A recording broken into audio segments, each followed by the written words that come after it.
Welcome to Around the Reel with your hosts, Aaron Carlson, Charles Lawson, and Samantha Hannah. Ah, shit. Here we go again. RAM Headquarters Conference Room. Hey, how y'all doing today? Can you hear me okay? I can hear you great. Hear you great. Very good. We're actually live at a RAM clinic right now. It's very noisy in the background, but I'm here for you. Hopefully it works out. Oh, That it's is so beautiful. cool. It's beautiful, man. No. Hi, Paul. Can you hear us? Yeah, hi guys. Thanks for Hi. having me. Oh, thanks for coming. Oh, it's a pleasure. Yeah. Guys, it's a pleasure. Yeah. We're already on the show, so this is how we kind of roll. We just Oh, roll, fantastic. we roll right Let's into go. it. we just jump right in. Just we always do like this little house cleanup in the beginning, like because there's shit we everywhere, and ramble. we haven't done a We podcast. ramble about shit before the show actually starts, but we let you be a part of it. Yeah. We I'm sure that's part of the appeal. It is actually. I think people dig the realism of our show, which is kind of funny. Because Being real. we haven't done a show for what? It's 3 been weeks? it's been a minute. 3 yes. weeks? It's Yeah, been 3 weeks. Been Yeah. a hot minute. Maybe 3. Yeah, usually we do like one a week, if that, or more. And Sometimes. we've actually been making movies, Paul. You know, this is what we're What Yeah. actual movies have been made? Actual Holy shit! movies Yeah, we've been doing it. Made. Yeah, It's been I do documentaries. Yeah. Oh, fantastic! I mean, it's been 5 years since I shot one myself. We finished filming Medicine Man 5 years ago. I mean, so Wondered. That was one of our questions. Wow. That we had for you. Okay, so But excitingly, as part of the screening evening, we have prepared a small update film, a short update film, to let you know what has happened in the intervening years. oh That's wow. awesome. When's that Yeah, supposed to come that's out? cool. Is that coming I out mean- soon? On Tuesday, November the 14th at 7 p.m. when we screen the film, that will be the bonus content that happens immediately afterwards. Awesome. I mean, as you know, having seen the film, I think as soon as it finishes, you're like, "Oh my god, No, what happened to everybody? Is everybody okay here?" Yeah. And the good news is, I mean, as you can see, Poppy down there, RAM is going strong. I mean, remote area medical So cool. are just doing brilliantly. Okay. Where are you guys at right now? We have 3 operations going on. I'm joining y'all from Largo, Maryland. But we Okay. have a team down in Houston, Texas, and another one in Butler, Pennsylvania, right Awesome. outside Pittsburgh. Very Wow. cool. Nice. Very, very cool. Now, I'm going to admit, I'm going to throw myself under the bus, guys. I was going to watch a movie last night and ended up having my 2 grandkids with me, so I got stuck watching Disney. But I'm here for the interview, and I'll watch it afterward. Okay. You're really gonna want to watch it, Chuck, because it's so fantastically amazing. It's so good. The house cleaning thing I was going to talk about real quick was just basically we might be rusty, but it's good that we're doing this show because normally we're really silly and stupid and people like fucking like that. I don't know why. However, this episode might be a little more serious because your documentary, Paul, hit me in the balls. This thing is so powerful. It's so good, so man. good. And we appreciate that because we're working on one right now that's got that same kind of feel. And you inspired me because I'm editing ours right now. And I'm like, holy shit, dude. Thank you. Paul's movie is fucking ridiculously good. This is It's so crazy good. So let's Thank you. Yeah. No. You deserve everything. thank you for making it. Yeah. So let's do this. Let's do this real quick, and then we can get this thing rolling. Paul, please introduce yourself, and then over there in RAM, please introduce yourself right after, and then we'll get into the show. Sure. I'm Paul Michael Angell. I am a filmmaker from Britain. I started off as a camera operator on working on various documentaries, and then in 2011, I finally kind of got the self-belief to try my own feature-length documentary as a director. Massively cheered on by my old friend and mentor, Victor Bueller, who's a really established and talented feature-length documentary producer, helped me kind of take that plunge. And what can I say? You know, it was 12 years later. I mean, I didn't have grey hair when I started making this movie. the film is hitting high street theaters all over America. And I feel, I'm really happy because it's great to go to festivals and it's great to get some recognition. But a story like this, which is about the struggle that so many Americans face on a daily basis to access free healthcare, I feel it really should be in Main Street theaters because it's the story of the people of America. Absolutely. I agree. The more people need to see it. Yep, and they will. Mm-hmm. God damn it, we're going to show them. Okay, over there, Ram headquarters. Yeah, this is Poppy Green. Super excited to be on. We at Remote Air Medical are honored that we get to be part of this epic journey. And we're alive and kicking and in operation right now. It's honored to be on the show, and thanks for having us. Well, appreciate it. Thank you for being here. Yeah. For real. Okay, man. So where do we start on this as long as they're not getting crazy in the background, by the way, I mean, you can leave your mic on. Yeah. I know you want to turn it off because people are making noise behind you, but unless it's like really, really loud, leave it on so you can chime in. Yeah, I don't think we hear any. I don't hear anything. So I think we're good. Yeah, we're okay. Okay, so let's roll into this. So this film. And Aaron, do not. I'm not. Spoil it. I'm not gonna try. I'm gonna try. Not. Aaron can't spoil. Aaron spoils everything. So Sam, tell us about this film. Yeah, Sam, you do it because I'll end up telling the whole motherfucker. I'll say it all. Okay, Aaron, don't spoil it. I will do. I'll do my best. No spoilers. Okay. So this film, gosh, where do I even begin? I Told don't you, even it's know. not easy. Yeah, it's not easy. It's amazing. It's amazing, and I don't even know. Like, I am so at loss for words to even say anything. I don't even know what to say. And that's okay. That's why. It's That's so why good. Paul is Go here. ahead. No, that's why Paul is here, though. It's so an Paul, important subject. Paul really, can share it. Paul can share it. Paul can share it. Paul, please. Why don't you go into a little bit about what the film is entailing, and then we can start kind of doing an interview if we can without spoiling it. The official elevator pitch, okay, I'm going to be super corporate about this. Love it. Sure. Perfect. Is it's a kind of like documentary adventure on one hand, about a British-born Amazonian cowboy turned wildlife TV star who hits a kind of midlife crisis or an epiphany in life and decides to give it all up, sell the house, sell the car, totally commit to this one cause, which is to deliver free healthcare to those in America that are in desperate need of access to good services. And he sticks by this kind of vow of poverty commitment for 25 years and grows the organization to deliver, is it $195 million of free care now, Poppy? Yeah, a little over that. Yeah. To nearly 1 million people, using nearly 1 million volunteers. They basically become the largest organization of their type in the United States. And he never wavers from this commitment, from living life like very, very simply, never takes a salary. Sleeps on the floor. Yeah, don't spoil it, Sam. I'm sorry, but he sleeps on the floor. No, it's badass. And part of my job is to check this stuff out. It's like, okay, he talks the talk, but does he walk the walk? Right. And I never found any fault. I never found it was all absolutely true. Like, he was living that way right up until his last days. So an inspiration, and it happens to him in middle age. He takes this complete turn in life in middle age. And a man in my position, similarly, it's very inspiring to think that it's never too late to make that change. He kind of develops and evolves a lot as a person from the beginning to the end of the film, much like the organization. So there's some nice development there, and I'm happy about that, because it's easy to shoot a portrait, but it's harder to find a story that's actually going to progress. I call it deliverable progression. Where you actually need an update, because we need to know what's happening now.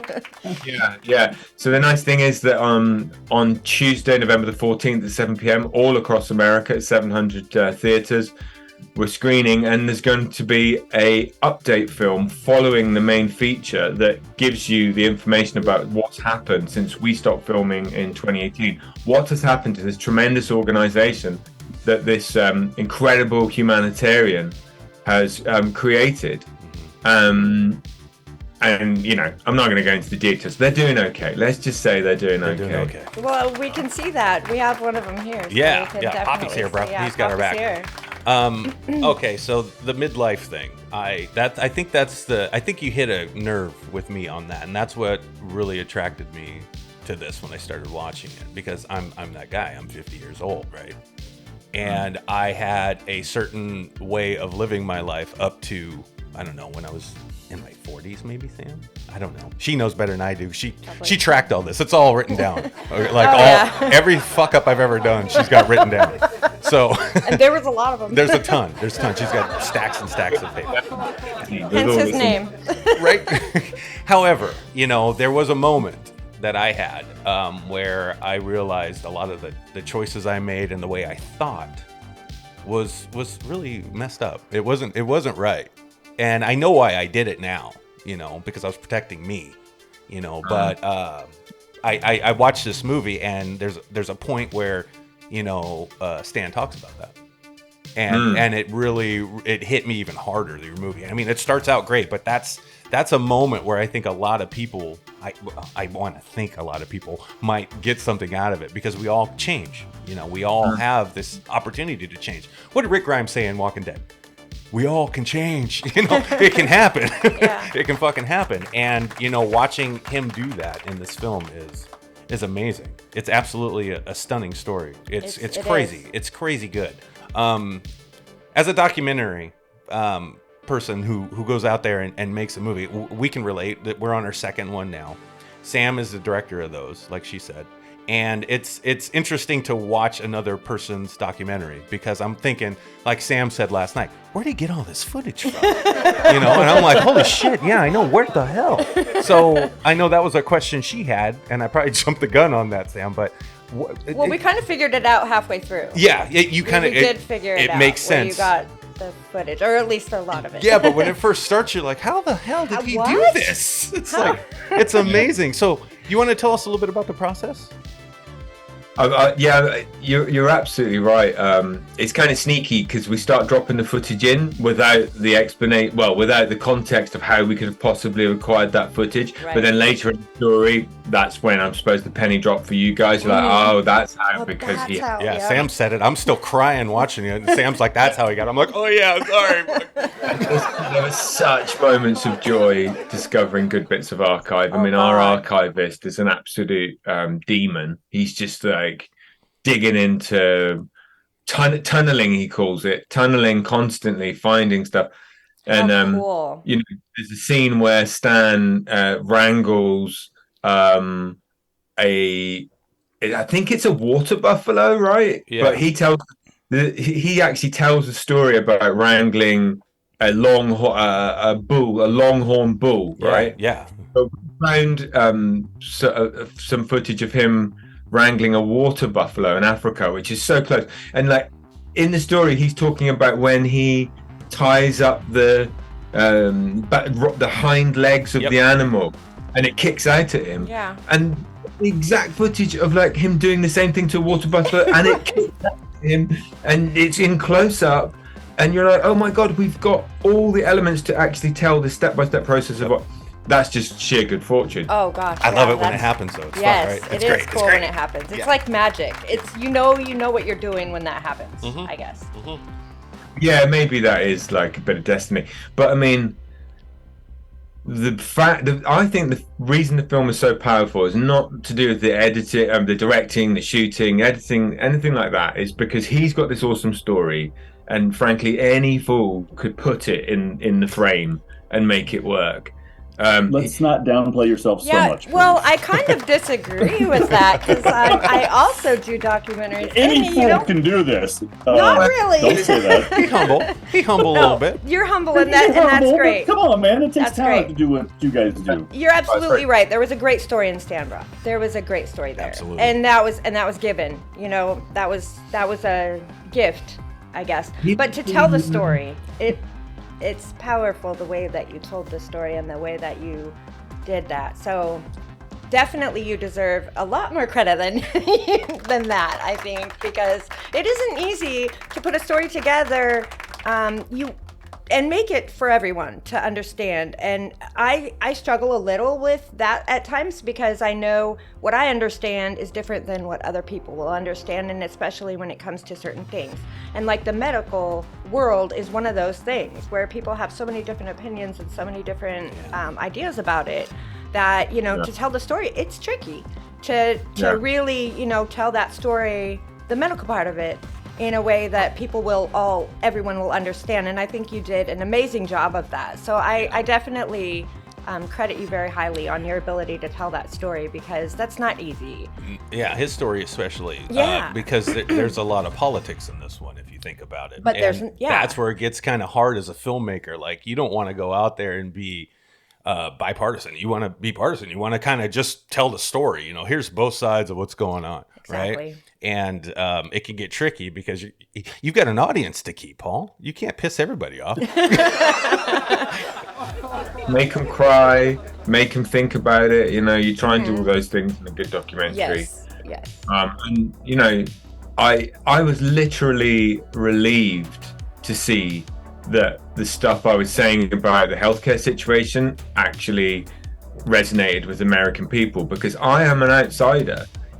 I have had the privilege of coming in and seeing what I think is like my truth about this situation, and then trying to portray it, but hoping to God that it connects with people, and it's kind of sophisticated enough to not be kind of like simplistic to them. Because, and I think the way that we dealt with politics is just to say, oh look, like here it is. Healthcare's clearly been a political football that's been kicked back and forth by everybody, and that's not good for the topic. That hasn't helped the issue, right? And there it is on screen, and we're not making any judgments here. We're not picking sides, but saying that, like, generally the whole politicization of the topic has done it no favors, and done the patients of America no favors. That's kind of the approach we took. So I hope that came across as like a little bit like we've ducked the question or evaded, but we just wanted to be unbiased and say, look, judge for yourselves. Take a look at this. Here's a clinic on the West Coast. Here's a clinic in the East Coast. Here's a clinic in Middle America. You've seen every demographic: African American, Hispanic, every white, whatever it is. It's clearly an issue that goes across all demographics. So we've tried to sort of make it a universal issue, and you did that. You did. That's what Stan's whole approach to the issue was. Don't be apolitical. Don't get caught up in that. If you meet a Republican politician one week, we'll make sure you meet a Democratic politician the next week. Keep it all, hopefully we've maintained that ethos and people find that acceptable. You did a great job of it, and I love how, this is kind of a little bit of a spoiler, but not really, but I love how you kept the couple in there that actually went and got the help from the clinic, but also weren't supportive of that whole idea. So that was, and Aaron and I looked at each other and we're like, what? But because we don't understand that side, but there's a lot of people that do. And so keeping that in there kind of, keeps it all, for everyone, basically, because there's all these different sides and opinions to this. And so I love that you put them in there with their opinions, because it's important, I think. And it makes you think that there are other ways to look at it. So definitely. And that's a tricky thing as a documentarian that you have to kind of do, is include everyone and tell both sides. And it can be tricky. Well, I think those inherent contradictions, those are the things that documentaries are made of. Because if the answer to this was simple, it would probably be dealt with already, right? It would be. no, this is like inherently problematic, and that's Mm-hmm. why people come out with like strange, contradictory opinions. And that's like any situation, any conflict, whatever's going on. If it was easy to solve, it would have been done already, and it's not. It's kind of like all twisted up and complex, and Yes. people are a bit kind of confused about what to think about it almost. So I'm glad like you liked that. I thought it was important. I hope those people don't feel like I kind of hung them out to dry or anything. I But don't feel like that at all. I just felt like you allowed them their side and their opinion, and I think that's great. Yeah, and you captured it. Good. I'm glad, because it doesn't make sense to me. I can't. It drives me nuts. But and that's you know just this. but that's because you don't feel that way. But people that do feel that way will understand. But I what don't they're understand saying. how they can feel I that need way. to go. Excuse me, I'm going to watch this. I'll be right back. Yeah, I'm sorry, Chuck. Yeah, you need to watch Yeah, it. Chuck. Sorry. There's people out there, Charles. Here, I'm going to break it down real quick. You know, that show up for Yes, free there's health people out care, there. but wouldn't vote for free health care for America. Right. But they would show up Huh? to receive it. Like, Well- what the fuck is there? What? You know, So- because it's a political thing, and they feel Right. like they're going to end up, you know, it's this socialist thing that they've got in their fucking head. And one of the things that I love about the movie that you find out is that, you know, this is just common sense. You know, that's the thing. You know, helping other people is common sense. You know, how and why did it become a political thing? You know, and that's the beauty of this story, you know, and that's the thing that Stan's talking about in this. Paul, you captured this well, and to see Ram still doing what they're doing, you know, shows that this is a need. So why the fuck is it a problem? I don't get that, and that's why sometimes I love people, and sometimes there's certain people I can't stand them. I hate them. I don't get it. I really don't. It's amazing to me that there's such a buffer between like what is really going on and what people choose to believe.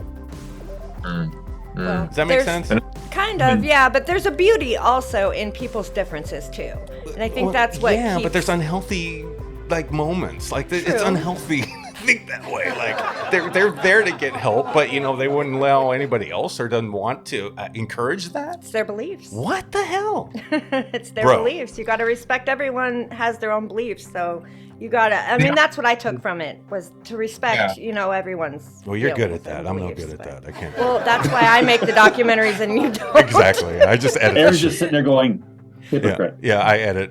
And I'll put it Aaron together. got really mad. I did. I got mad as hell. He got mad. So yeah.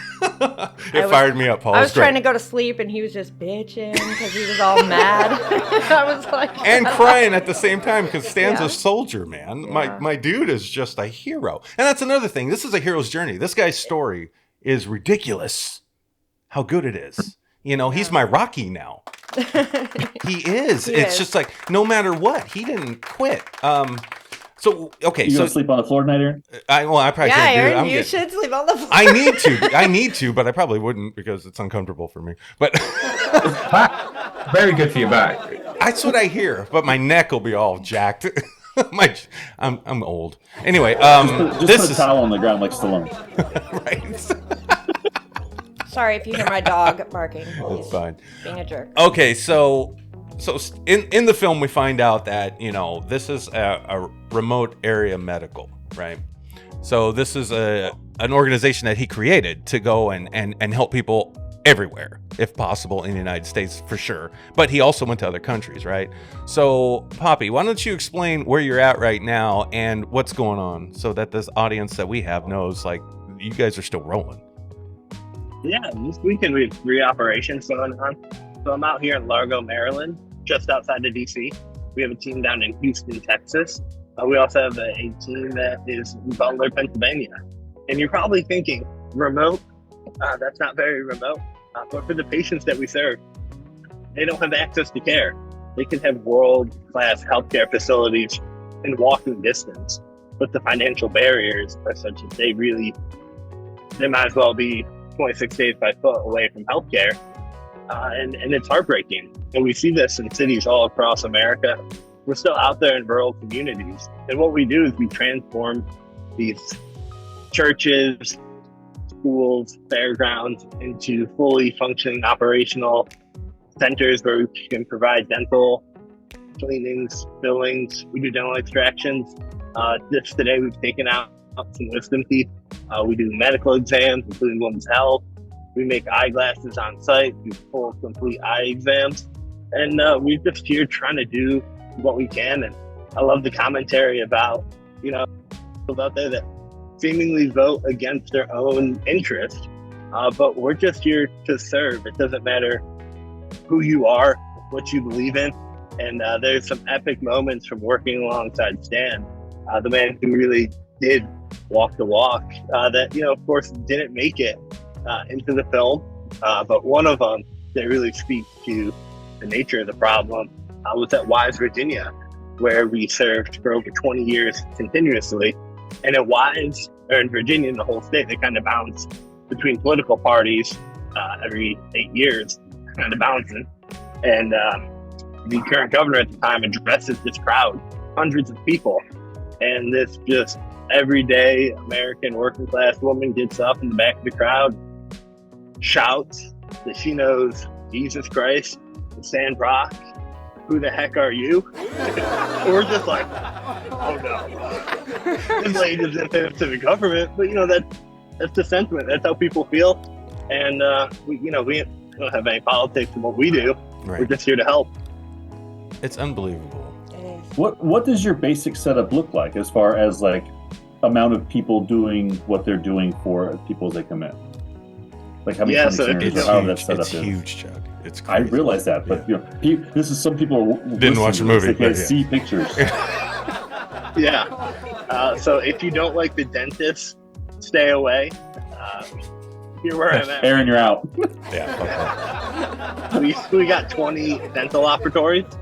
So imagine like a 10 by 10 pop-up tent inside. You have a dental chair. You have a dental unit that has everything you'd see at a normal dental office. We got all the instruments. We have autoclaves, all that kind of standard stuff. But you're in a high school, or right now we're in a community college. We're in their like rec center gym. Like it was musty and sweaty and smelled like jock strap. Very sterile. Thursday, yeah. And then you walk in, we work these long hours. We roll in this morning at 4:30 and it smells like a dental office. Wow. And it sounds like a dental office. So we got more than 20 providers here. They're kind of rotating through shifts because it's a 12-hour workday. We have more than 20 dentists here providing care. And you see people coming in with that acute tooth pain. They can't eat. They saw food only. And believe it or not, they come in here, they get their teeth extracted, and they have like a mouth full of bloody gauze. And they're coming up to you like, they want to like just give you this hug. They want to give you a hug. Oh, Yeah. I know. Yeah, I deal with And that. you're like, yeah. Right. You're like, no, I don't their want mouth your is bloody full of gauze around me. blood.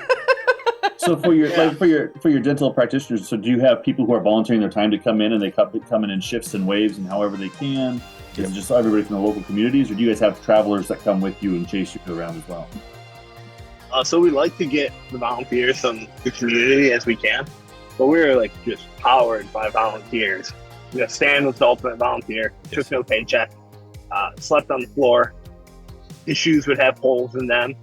If he had them on. Members, If you had me them on. Badass. Now you know why I didn't wear them though. They had holes in them. No, this man was Tarzan, dude. I'm telling you. He was. Yeah. I'm telling you. It's great. And you'd have to pass the hat around the office so someone could go get him a new pair of Sauconys. Bring a baby brown back from that white Nikes. That wouldn't do that to be tan Saucony Right. shoes. But he was the ultimate volunteer, and that's what keeps us going to this day. We do have some people that follow us all across the country that just love to give back. They have the means to give back because they're paying their own way. Mm-hmm. They are taking money out of their pocket. They're giving up their weekend. We got this Dr. Seitz here. He's down here from New York City. His wife is a nurse anesthetist, so she's this high income earner, and she's down here volunteering as his dental assistant. Oh, wow. And they're from New York, and they come all across the country just so that they can give back. They recognize that when you have and others are in need, there's something wrong with that when the disparity is so large. Yeah. We got lots of absolutely. great volunteers. That's awesome. And you have that despite the fact that there are, what we learned, many that want to or would do it, but volunteer. can't. Yeah, but can't. Yeah, But can't, and the film kind of explains at the end where Stan's his drive to get to a certain point, what it did. Has it gotten any better since for volunteers? You'll have to watch the follow-up documentary afterward. Yeah. Right. That's a great point. You see that follow-up, you'll hear about some new states that we have been able Awesome. to serve in. Awesome. But it's still slow going. Damn. It's not where we'd like for it to be. It's so But stupid. some states have opened up to allow volunteers to cross into them.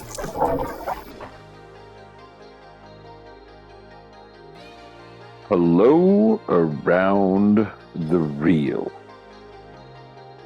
Or should I say around the Reallandia? I don't know. Which do you prefer? Why don't you let me know? An invitation. You can reach out to me. You can communicate with me. Yes, you can actually reach me through Aaron at Around the Reel, or you can reach me directly at thecoachrick@gmail.com. TheCoachrick, thecoachrick@gmail.com. Let me know. What do you think? Around the Reel? Around the Reallandia? Do you have a preference? How about we get a little deeper? What the hell do you want me to talk about? That would be great. Also, I would love to hear what you might want to hear from me. Who the heck am I? Well, if you've been listening, maybe you've heard me. Recently, haven't made many installments. Life has been lifing a lot, and it happens sometimes, guys. So that's okay. We're back, sort of, maybe. I don't know. We'll see. But I made an effort to get these in once a week, and Aaron does his amazing work in editing and gives me some background music. And, they're awesome mid-segment installments. That's what Coach's Corner is. That's what this segment is called. It's Coach's Corner. Why? Because I'm an acting coach. I'm also a life coach and a business coach. I'm a coach. I've been doing coaching. I've been coaching for decades. I'm getting close to saying I've been an acting coach for a decade. That's kind of fun. Also, we're over 7.5 years now, and I now have 3 classes: Monday night live in Spokane, Wednesday night on Zoom, which I just got out of. Typically, that's when I do these, is Wednesday nights, because I'm in front of my computer, and then Thursday night in Coeur d'Alene, Idaho, also live. So, really enjoying that. I love being a part of the Around the Reel family. I'm also part of the Horrorverse family, which is under the umbrella of CCC Entertainment. All of that is under CCC Entertainment, right? So if you don't know, well, then look them up. Look up CCC Entertainment on YouTube. Look up Coach's Corner on YouTube. COACH''S Corner. Coach's Corner. What I've done is I created a YouTube channel for these installments. That's the only thing that's there. They're not as good as when you see the YouTube version of the podcast, right? Because like I said, Aaron edits, gives me some background music. It's just that much sweeter. Hopefully, you'll get some words that'll make a difference for you here in Coach's Corner. That's my effort. That's what I'm striving for. As I do inside of my craft, inside of my art, my goal is to give my gift. My goal is that gift is going to make a difference in your life, that it's going to touch your heart, it's going to touch your soul, and it's going to help you heal. It's going to help you feel, maybe. If it's not healing, at least feeling, right? I'm way beyond just for entertainment sake. I think there is great power inside of art. I think there is great power inside of our craft as actors. Again, I do make an effort to speak to all disciplines, to artists in general, right? Musicians, music uplifts, music helps us feel. Painters, sculptors, whatever your medium is, let's take a look at the energy we put behind it. And then we have a different gift to give. But that's not what I want to talk about tonight. And I say tonight because it is 10:31 p.m. Pacific Standard Time right now. Like I said, I'm just getting out of my class, my Zoom class, which I'm grateful for. But big announcement today. An offer has been accepted by the negotiating committee of SAG-AFTRA. This is the actors' strike, right? And I have kept quiet about this. And so, 2 cents time. I've been a member of the union since 1997. That's been a little bit of a while. I have never lived from my craft. I've never been able to support myself, to support my lifestyle, none of that. As the majority of the union is in that same boat. 86% of the union doesn't even qualify for health insurance. What we've learned is that union membership is 160,000 people. This is for SAG-AFTRA. Now, those used to be 2 separate unions, for those of you who don't know, and eventually they merged, which was probably the big screw-up number 1 for us little people. But we don't need to get into that. It is what it is, right? It's SAG-AFTRA. That's the actors, performers union. And 86% of those 160,000 people don't make enough. Is that because they're not talented? Is that because they're not? No. The system is effed up. Let me be a little more direct. The system is fucked up. FUBAR. Beyond measure. Why do I say that?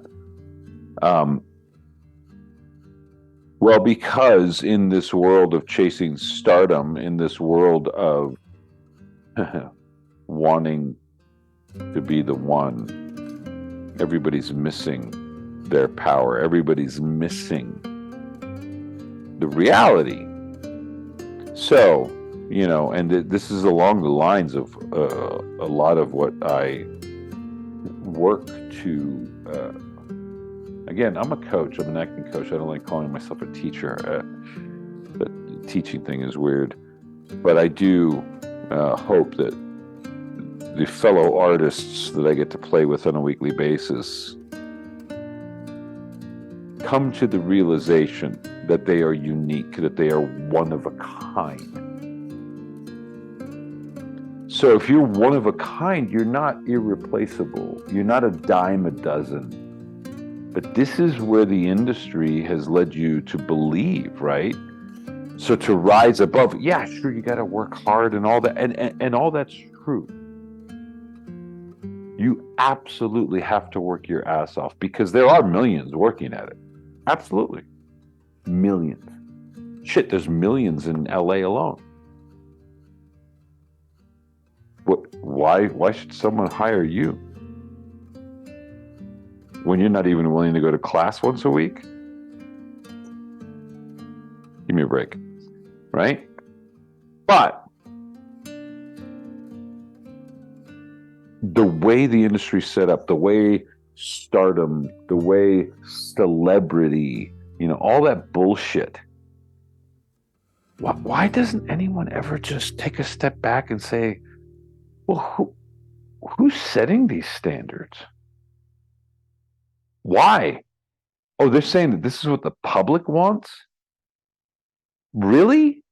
Do you believe that? Do you believe that you're that stupid? Because, oh my God, look at the fucking programming. They think you're a complete fucking idiot. Yeah. And what's even worse is that they know that you are. That's their thinking. They know that they can lie to you. And as long as they repeat it often enough and loud enough, you're going to believe it. It's kind of a good definition for propaganda. But let's stick to the industry. Let's stick to entertainment. Shall we? The system is FUBAR, ladies and gentlemen. Fucked up beyond recognition. Which is why it's time for a renaissance, which is why it's time for a revolution, which is why it's time to stop playing that stupid game. This strike should continue for 1-2 years. The whole AI conversation. My God, in what world does the creator not get a decent percentage? Those people that are responsible for creating the product. And, my take on it is when we're talking about any kind of television show or film, the actor is bringing you, let's call it 90% of the most important stuff. Without the performance, you don't have shit. Without the performance, you don't have shit. Now, I'm not just talking about a competent performance. There's a lot of people that are good actors. They're good technicians. But when you get a real performance, when you get someone who's actually there, present, emotionally invested and involved, it touches you, right? That's the hook that grabs the audience. Without the performance, you have nothing. That does not make the actor any more important. Also something I talk to my classes about. Because so many other disciplines and experts are involved in bringing the final product to it. But honestly, the true master is an artist and a technician. And to be able to do that on a dime, on call, on set, requires mastery. That mastery only happens with consistency, with practice, with ongoing. And it's not like something, you learn. But let's just, my class is called the Actor's Dojo for a reason. Just as in a regular dojo, you want to become a black belt. Hey, awesome, you work your ass off, you become a black belt. Maybe it's going to take you 1, 2, 3, 4 years. I don't know. Once you get that black belt, are you done? Is it over? Or, as my sensei tells me, once you're a black belt, now you're ready to start learning. If you stop practicing, and musicians, back me up on this, will you please? If you put your instrument down for 6 months, if you don't practice one move for 6 months, what do you think's going to happen? You're going to get rusty, right? You're going to have to work your way back up to that point. And I've got tons of examples of that. What we do as artists and in this case for actors inside of the union, requires a huge commitment and discipline. And we do it knowing that we may never support ourselves from this.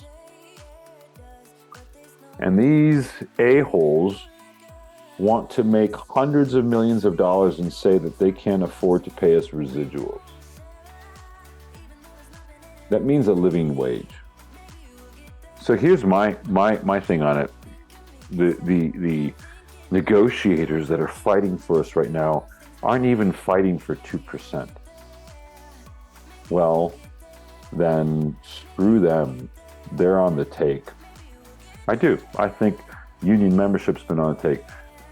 You really want to know what's going on? Why don't you call for some forensic accounting of the union? Where has the money gone? Who's been paid off? Who's been, why does SAG-AFTRA have a whole floor in their new building dedicated to only lawyers? What are those lawyers doing? There's so much shit that goes down, and so many people willing to bend over because, oh my God, yes, oh, I love being in the union. Oh, yes, fuck off. Grow the fuck up and start standing for what's right. It's time. I don't buy that this is a good deal for the actor. And when I say the actor, I mean the 86% that doesn't qualify for insurance just yet. These streaming companies are making hundreds of millions of dollars. I get it. They're, need to make money for their shareholders, blah, blah, blah. You know what? Let's give the creators 20% of the profits. Is that so unreasonable? You know what that 20% would do? I say that 20% will give all members of the union a living wage, a pension, and health care. And that living wage would actually be really good, where they could actually be real artists and not have to have 2 or 3 other jobs to support their families.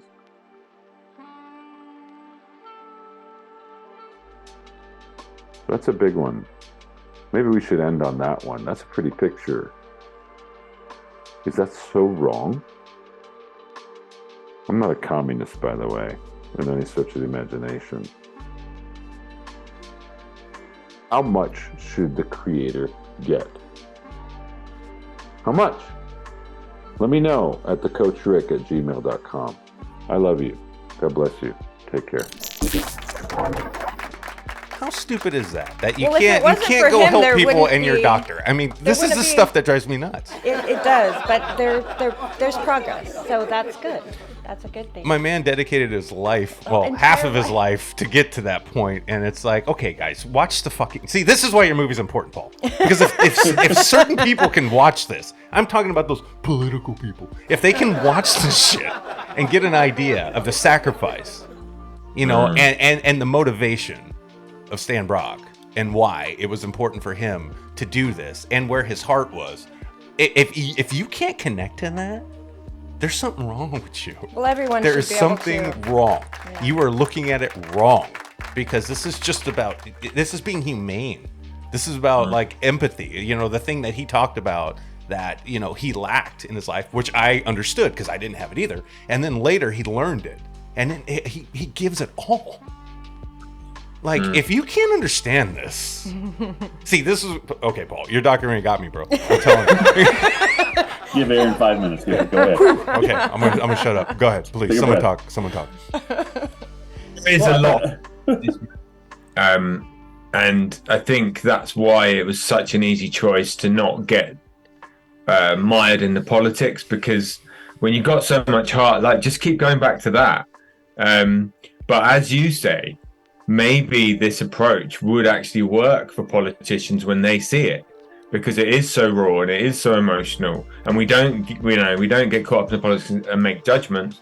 It might be a kind of tool for them to be able to watch and reconnect with this issue. I get that politicians might be fatigued with trying to address the healthcare system. I mean, goodness knows enough people have tried over the years. A long time. And I understand that the American people might be fatigued with hearing about how terrible their healthcare system is. And that's kind of why you need that awesome Stan Brock story in the movie to pull it through. So yeah, I got high hopes that maybe after November the 14th we can do some screenings in Washington, or do a screening in Congress. I mean, Stan made it to a congressional committee, invited by Bernie Sanders, and it'd be wonderful if we could do something similar. So if the opportunity presented itself for this situation to get involved in politics, would that be something that you would be willing to do, or would you want to stay away from that? I mean, I'd have to play it a bit like Stan in that I'd just have to say, oh, look, I've been down there and I've borne witness and this is what I saw.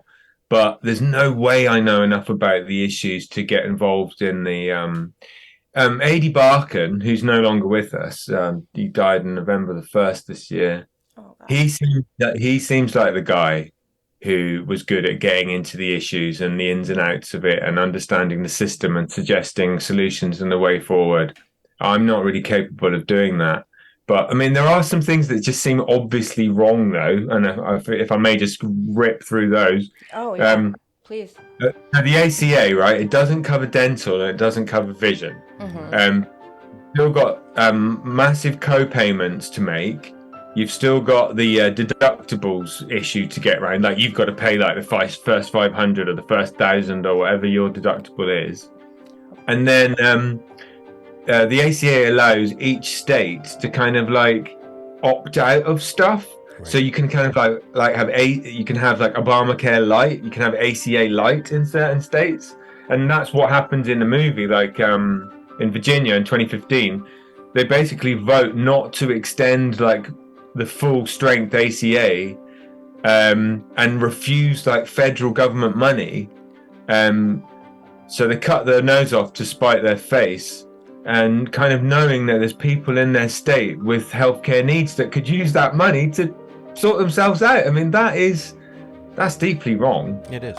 It is. What blows my mind personally is the fact that people don't understand how health affects people and pain affects people. And if you have people that are healthier, they're going to produce more. They're going to work more. They're going to be happier. They're going to raise their kids better. There's going to be less mental health. There's going to be less... show up and go to work. Yes, right. Exactly. I mean, there's so many problems you can solve with just pure health in and of itself, because I think that a lot of people get tired of their pain. And they get grumpy and they get mad and they take it out on whoever's closest to them. And you have so many other problems that come from that if you just have healthy people, and I think if everyone realized that if we were all healthy, we'd all be better people. We're at our best when we're healthy. Facts. That's just the way it is. It's just the way it is. And if we're dealing with pain, you can only deal with it for so long before you start to get upset and grumpy and angry and stuff, because pain is not fun. If I get a headache, I don't want to do shit. I want to sit down. Exactly. It's that simple. If we could keep our citizens of America healthy, then we would have a whole better America. It would be, yeah. It's a no-brainer. I think that's what people miss. Literally good for the economy. If you want to just be like a hard old capitalist about it, it's also good for that too. It is. That's exactly it. Yeah. Well, I mean, you look at the homeless population and you think of, how many are on Social Security and things because of their problems that they have. If all those were handled and taken care of properly, if they were medicated properly, if they had all the things that they needed and the medical care that they needed, would they be in that situation? Yeah. Probably not. That percentage would probably drop quite a bit. Quite a bit of them would probably not be on Social Security. So if you think about it, if you put the money in the correct place, then you're not going to have to pay it in through Social Security or whatever else, because people are unable to work or unable to be a productive member of society because of their issues that could be handled with medical care. There's a group of people in this country that believe that enabling people not to go out and bust their ass and work for what they get they can't give them handouts, and that's how they look at it. It's pure and simple, and that's not the case because everybody's story is different. A lot of these people that have this mentality, honestly, have not lived the type of lives that some people have had to deal with. They have no idea what they're talking about. And that's where it gets me. Like, you really wish you could have like a way to take them out of their life, their little cozy life, and put their asses in the ghetto. And then, okay, let's see how you grow up in the ghetto for a minute. And then they go, oh shit, I'm wrong. And you're like, okay, now go back to your life and make some good choices. Let's go. Okay, seriously, I wish you could do that, right? That's the only way they could even get a fathom of the smell and the taste and the struggle of the reality that some people have. Well, there's a lot of privileged people in America. I hate to even say it because a lot of them aren't even privileged. It's just what they were taught. No, they're privileged, a lot of them. Yeah, but there's some people that went to RAM that weren't privileged and still wouldn't fucking agree with that. You understand what I mean by that? So it's because of what they were taught. They were taught a certain way, and they're so stubborn. They won't let it go. An open mind is a better way. And then you get someone like Stan, who goes out there with an open mind, knowing that he was stubborn, and is trying to change the world. One guy. Yeah. Damn it! Calm down, Aaron. Oh, man. It's okay. It's okay. All right. No, we have high hopes for everyone getting this message that this movie's great. That you put out this there. This movie's great. Yeah, it's important. Such an important message. It's so important. It really is. Okay, Paul. So you go out there and you're making this movie for how long did you say you were making it? 5 years, or was it longer? 6 years of filming, and then kind of 2 years more, not constantly, but 2 years more of the editing process. Yeah. Okay. What was it like for you being around someone like Stan? I mean, this guy is, like I said, to me, he's like that Rocky. He's that guy. He's a fucking hero. So what did that do to you personally? Did you get anything special out of that? Well, he's a man that's achieved so much and who is very charismatic. So initially, there's something quite intimidating about being around a guy like that. He was 76 when I met him, and I was 34. And I think on that first trip, when it was I first met him in Sacramento at a clinic, huge clinic at Cal Expo. I think 5,000 people treated that clinic over 4 days, massive. And I think during that clinic, there was a distinct feeling like, who is this oik that's flown in from London to all the same questions that the TV news guys have been asking me for the last 20 years? You can't even think of an original bloody question. And I kind of had to earn his respect. You got to earn your spurs if you're a cowboy.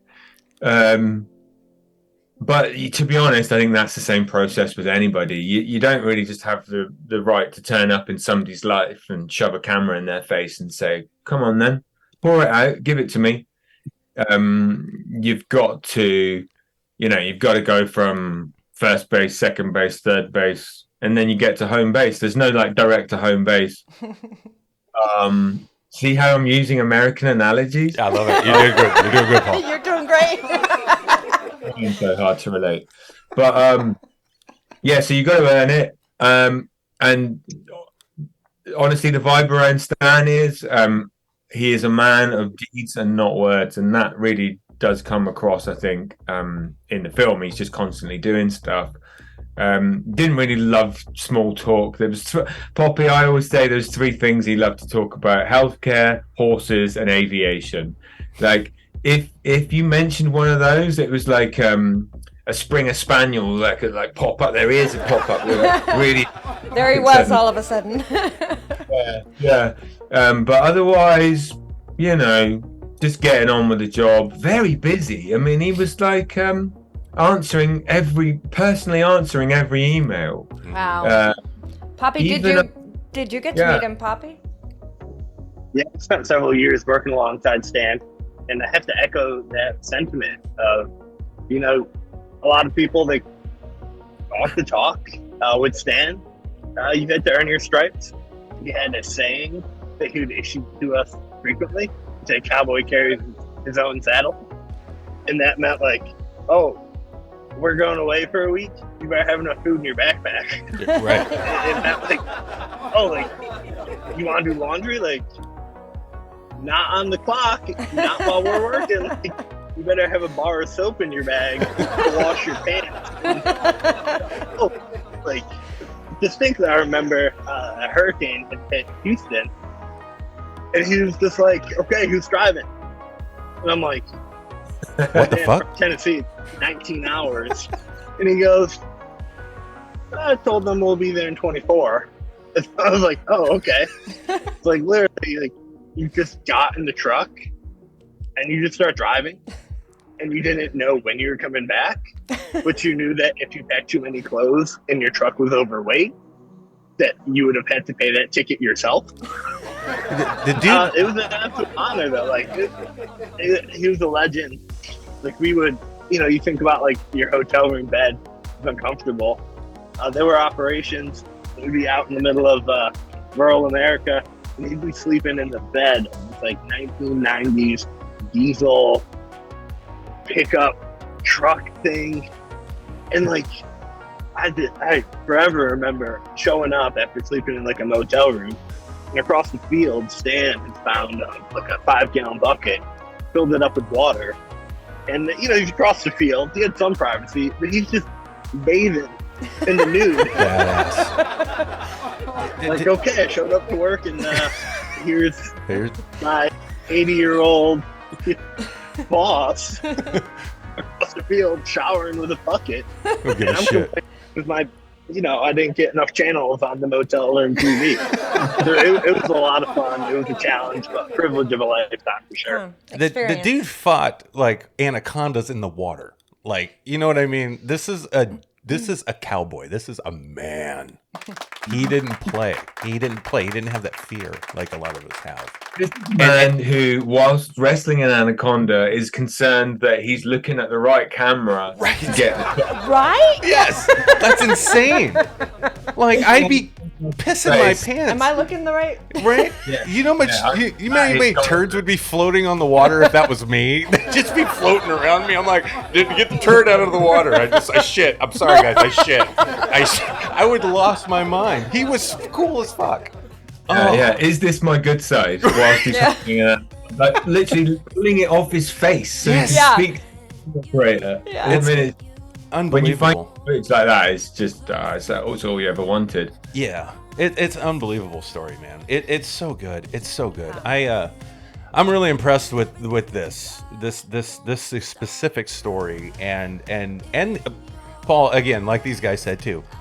This film is good. I mean, you put some magic into it with your direction, the edit. I mean, it's a fucking great movie. You should be really proud of this. Thank you. I think a lot of the hard work is done by that archivist, Alex Zedan. You're so humble. Katie Breyer and Tim Beeston, because you've got like these two seemingly like not connected narratives that sort of gradually come to make that work. You had to have really clever editors. Yeah. And every time like we transition from present to past, that's potentially problematic, right? Because that could be a real jarring moment, or like, and kind of annoy you, right? I mean, when non-chronological storytelling's done badly, it's really annoying. Yeah. And what I did brilliantly was just like keep the flow going, keep the kind of like emotional vibe going, and make sure that like when we transition, it's like motivated. It's for some reason we're transitioning now. Yeah. And then when you arrive at the new place, you're like, oh, I see why we went from that to that, because that sort of says something. That a lot of that was them, really. That wasn't necessarily. It inspires the shit out of me. It was because, great. Yeah, I like I said, I'm editing ours right now, and we have a story about someone who is inspirational in this regard, and this is the first time we're doing a story about a family that I'm telling you that really will motivate you to understand that. Okay, I need to stop bitching about all the bad shit that happens in my life, because what these people have been through and what they've accomplished is amazing. It's one of those type of stories that Sam's putting together. During that editing process, I'm kind of like where you're at on this one, where those transitions and trying to make it flow and keep up. and that emotional moments aren't lost because the audience is jarred by this sudden shift. As an editor, it's tricky. So whoever did edit this for you did a great fucking job, I think.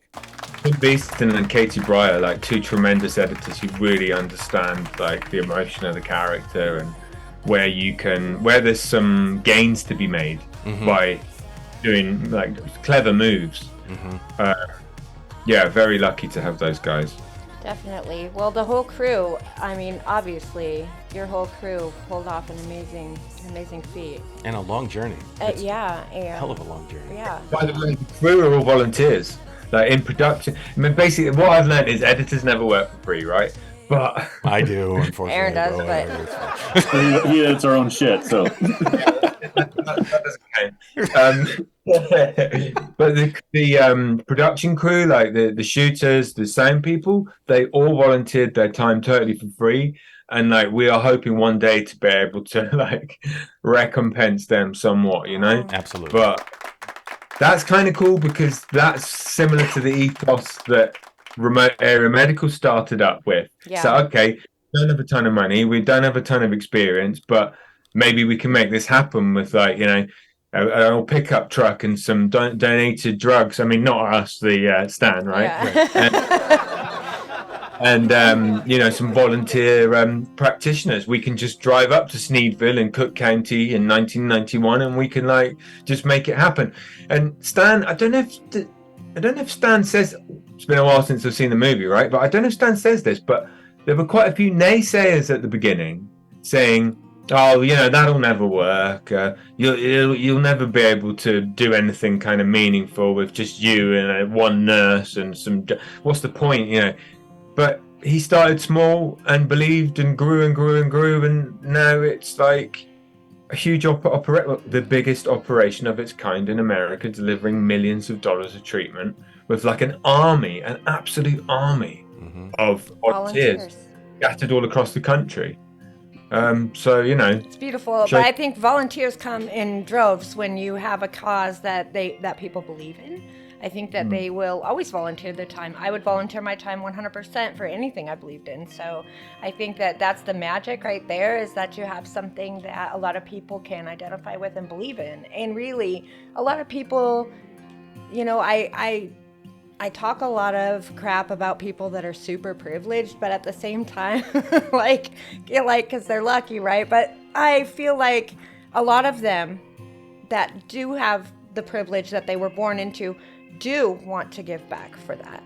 And they do want to give to the less fortunate because they are privileged. And those are the people that get it. They get it. They understand that they're lucky and they're privileged and they have a great life. And they're giving to someone who doesn't have as good of things or have as much as they do. So I think that's magic in and of itself, to be honest, is that you pull those people that are born privileged and don't, you know, have the means to understand a life of struggle like a lot of us have learned personally.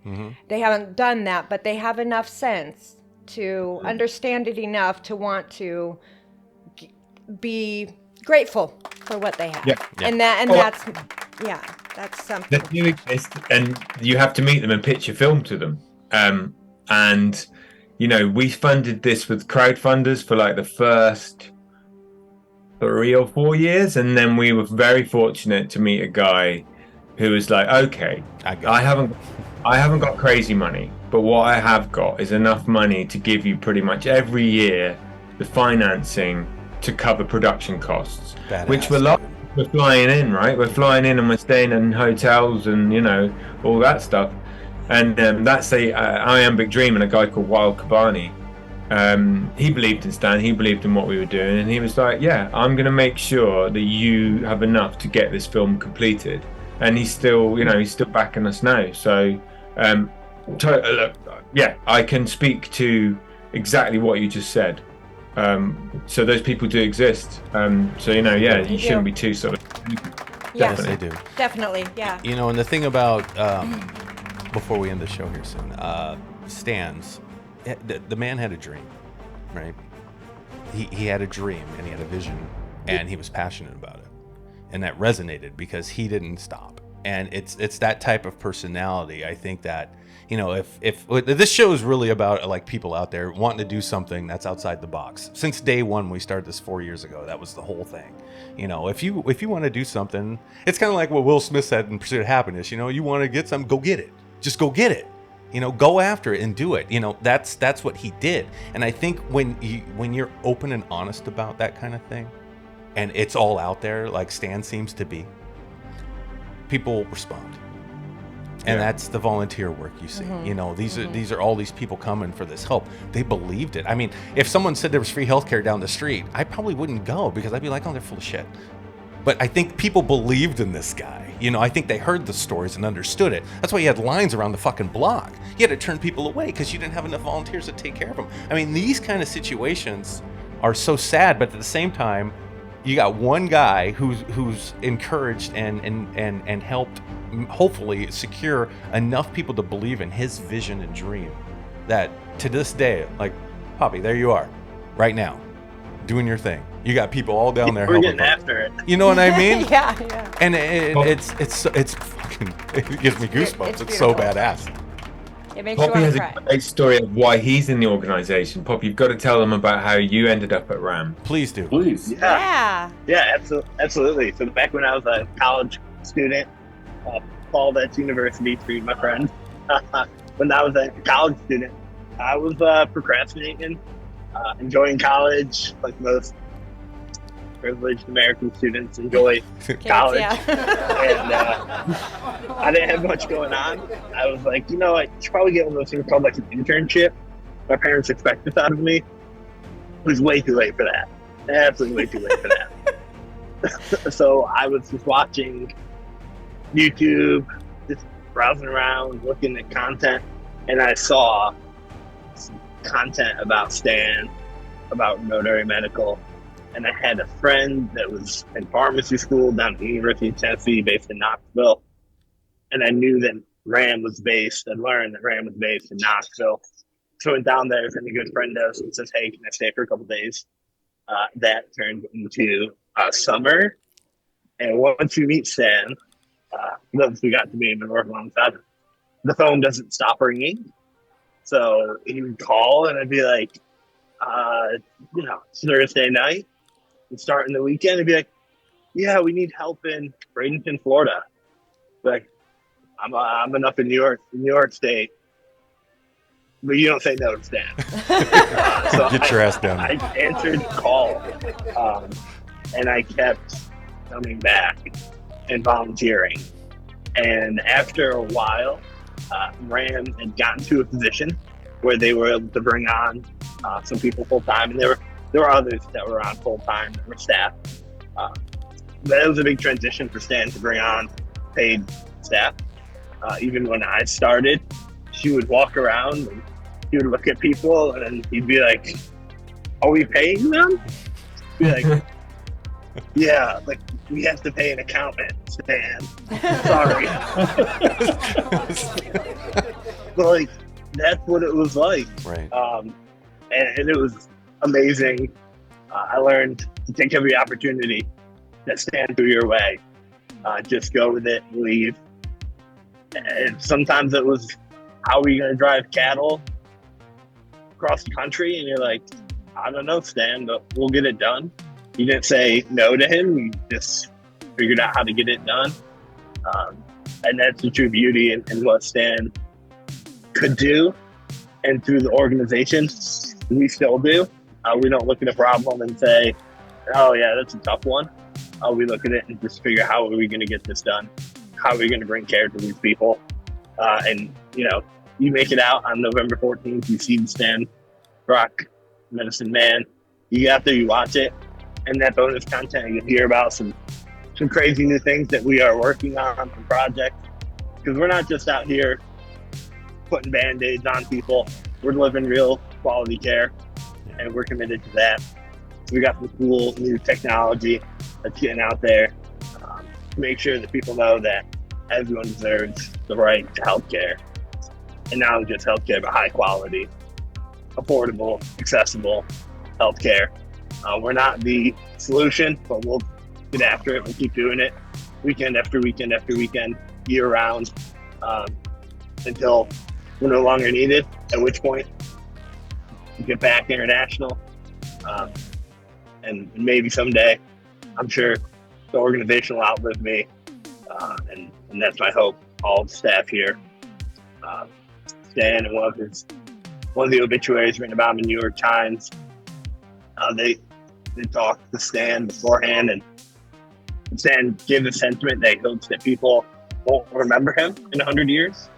I hope the organization is not around in 100 years. I hope people have care, that they can get care, that they don't have to wait overnight in the cold parking lot in their car, that they don't have to scrape together their last $10 to put gas in the car to get to a RAM clinic. I hope it's not around in 100 years, but if need be, I'm sure it will be. Well, if it's not, it will have had something probably to do with Stan. It will probably have something to do with him. And Poppy too. Like, brother, thank you. For that. Yeah. No, it's an important message to get out there. Yeah, and thank you for what you've done. Yeah, brother. And the time that you've beautiful given. Work. It's a beautiful thing. It is. It's incredible. Make me feel stupid. I'm just trying to make movies. I ain't doing shit. No. It's the volunteers that really get it done. The Ram staff here, we just drive trucks and pack stuff up and count things, and it's really the volunteers. Another humble one. Here we go. You're all very important. You guys are no, I just organize the truck driving. That's all I do. Yeah. Yeah, it's amazing, you guys. All right, Paul. So you got a movie coming out on the 14th. Apparently, I heard about it. It sounds pretty good. You want to kind of give us the last little pitch here of what you hope was going to happen, where people can see this, what your plans are for the film and whatnot, and then we'll let you guys have your day. Sure. So, good evening. Wherever you are in the world. Yeah. So the film tickets are available at Fathom Events. If you go Fathom Events, Medicine Man, Stan Brock Story, there's a zip code finder on there, so punch in your zip code, find the nearest theatre. I think maximum is like 30 minutes away generally, but some of them are like 15 minutes from people's house, so great. Hopefully it's accessible to you. What we want to come out of this movie is to encourage people to volunteer for remote area medical, donate to remote area medical, and consider, if you are a medical practitioner or something, consider like getting together, forming a group and inviting remote area medical to come to your community to deliver care. Remote area medical only ever go on invitation. So if anybody's thinking, they're deliberately targeting areas, and I've even heard people say, oh, what remote area medical do makes America look bad because they're out there and they're helping people that, well, no way, because it's the other way around. It's communities that say, we have need, please come to us. So if you're one of those people that think you might be able to get a group together, you may not even have medical experience. You can still form a group, invite remote area medical to come to your community and help out. So those really are the three things I'd love to happen. Thank you. It's awesome, man. Thank you. Yeah, dude. Great fucking story. Great movie. Great humanitarian cause. I mean, really. And like I said, I don't have much faith in humanity, to be honest with everybody. I really don't. But at the same time, I hear stories like this, and I'm like, well, God damn it, I can do it too. And that's what, this story taught me. Your film, Paul, taught me. Poppy, what you're doing over there right now, taught me. And Stan is fucking Tarzan. He's the man. Like, he is the man. That's the guy I wish I could always be like. That even when I'm writing our stupid horror movies or our action films, that's my hero. That's my guy. It's his mentality that means everything to this planet. I swear to God, it is. I can feel it in my soul, my heart, my bones. I have since I was a little kid.